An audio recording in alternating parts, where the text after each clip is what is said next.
this was a poll that came out showing that 48% of likely voters would consider, not saying it's actually that they're going to do it, would consider voting for a Republican governor in 2026. So this obviously sent shockwaves through the political pundits because of the fact that, well, California is so blue. So why would it even get that close to 50%? So this is from the Sacramento Bee. Whatever have Democrats done wrong that we would vote against them? A new poll of 700 likely California voters shows growing dissatisfaction with the Democratic Party and its leadership. The poll was conducted earlier this month via text by David Wolfson, a national pollster and lecturer at Columbia University. Top findings from the poll: 48% of likely California voters say they are now considering voting for a Republican for governor in 2026. 71% believe the governor and the legislative leaders have not addressed California's high cost of living. Wow, you think so? Huh, interesting. 60% oppose free health care for undocumented migrants or immigrants. 73% support fully funding anti-crime Prop 36. The poll was sponsored by Madison McQueen, a Los Angeles-based media firm that, among other things, creates ads for Republican campaigns. Rusty Hicks, chair of the California Democratic Party, shot down the results. Over the next 18 months, California Democrats will connect with the nearly 20 million voters and elect a Democrat as California's next governor again. Comment. He said in a statement. I have a comment about that. There are approximately 22 million registered voters in the state of California, and he's claiming they're going to connect with 20 million of them. I doubt it.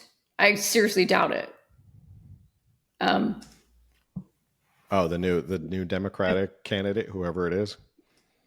Well, what you just read, the last sentence you just read, when he's like, over the next 18 months, we're going to connect with 20 million voters.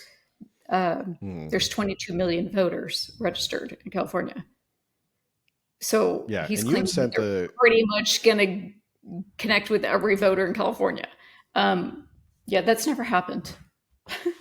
Unless they just never connect with me.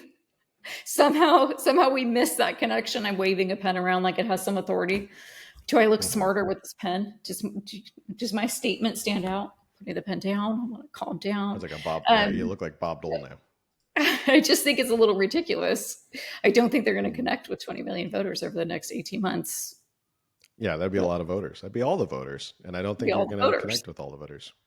You had sent the numbers, which was interesting, about Gavin Newsom compared to Alex Padilla and like how many votes he got, right? Yes, it was very interesting.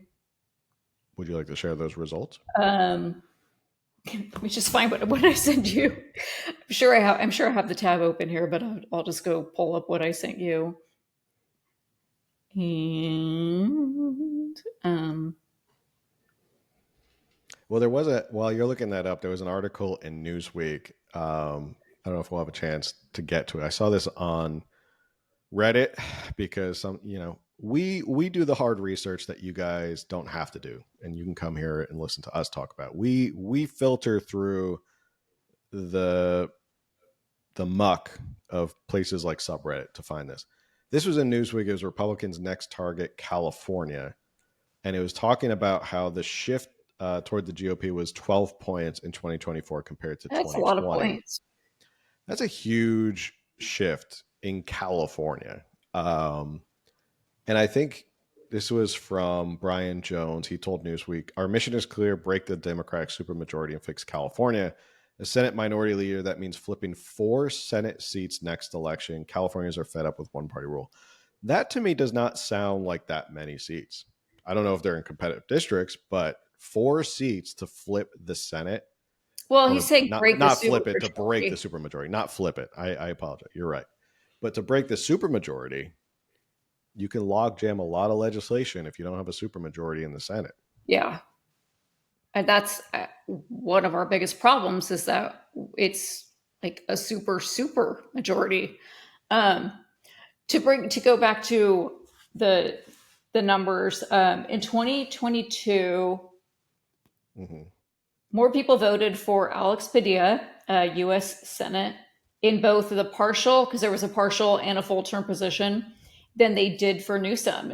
Newsom got just under 6.5 million votes, and Alex Padilla in the same election got just under 6.6 million for the partial term and over 6.6 million for the full term. And so this was, Newsom's second term. And in the 2022 election, Newsom received about 6.5, well, I just said, like just under 6.5 million votes, which was 59.2%. And Brian Dahle received 4.4, a little over 4.4 million, which was 40.8%. Now, yes, that is a big gap, but I think we discussed even like last year or the year before that's actually, those numbers are closer for governor than they have been in a while. Like there is definitely an increase in people voting for a Republican governor. The percentage is going up, the gap is closing. And so that does show that more people are voting red, more people are voting for a Republican governor. Right. And because in 2018, 7.7 million people, 61.9% voted for Newsom, while 4.7 million, which is 38.1%, voted for John Cox. So there's a trend. Now, trends don't stick around. We have to fight for these. We're always an election away from losing anything and everything. But there has been a trend of, and of course, we saw in the 2024 election, which wasn't our California statewide election, but it's, the presidential election definitely turned a little more red. And now they're talking about 12 points, which is a big number in California. So, yeah. So it's not that far off to think people are fed up. They are fed up with the supermajority and the extreme liberal push of what's going on in California. And I feel like Gavin Newsom's going to start taking credit for the cost of eggs going down soon. Like he's going to be like, see, we're doing great. We're addressing the cost. Eggs are the cheapest they've been. And somehow that'll be all him. And then we'll find out he's investing $100 million into some egg farm specific for California, where they're going to produce the biggest eggs and something like that. Sure, we'll hear about that soon enough. I think the biggest lesson to take away from this is you and I have been preaching on this podcast for many years about politics is a slow game of inches, and people get very dismayed and they want people to come in and save California and flip it red like overnight. Like, and I've always said, like, I would be happy if in 10 years, or maybe less than 10 years at this point, I feel like we're on that trajectory of like, if we were a purple state, I'd be happy with a purple state at this point, like a competitive state, a state that like presidential. It's very possible 2030 will be purple. It's I mean, there's a lot of trends of Hispanic voters are trending more Republican. Asian voters. Who's Winky, our favorite character from San Francisco. She's so Winky. Cute. From Chinatown in San Francisco, in the heart of San Francisco, in Chinatown, a lot of people were voting for Trump. A lot of Asian voters. So it's kind of a game of inches, and we've seen, big leaps and bounds, not just inches. We've seen like big jumps from going to more than 50% of the counties went red in California, which when you explain that to people, like, yeah, more than 50% of our counties in California are red. Now that they're not the counties with all the voters, with like, Los Angeles and San Diego and all that stuff. But there are gains here in San Diego. The biggest shift we saw was in the South Bay with Hispanic voters.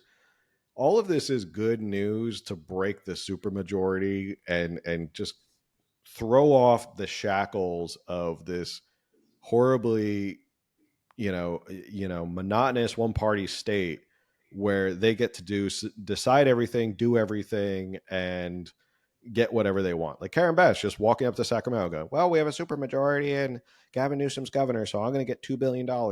Like if you're a purple state and it's an even legislature, you're not walking up to Sacramento and begging for $2 billion and thinking you're going to get it. That's just not what's going to happen.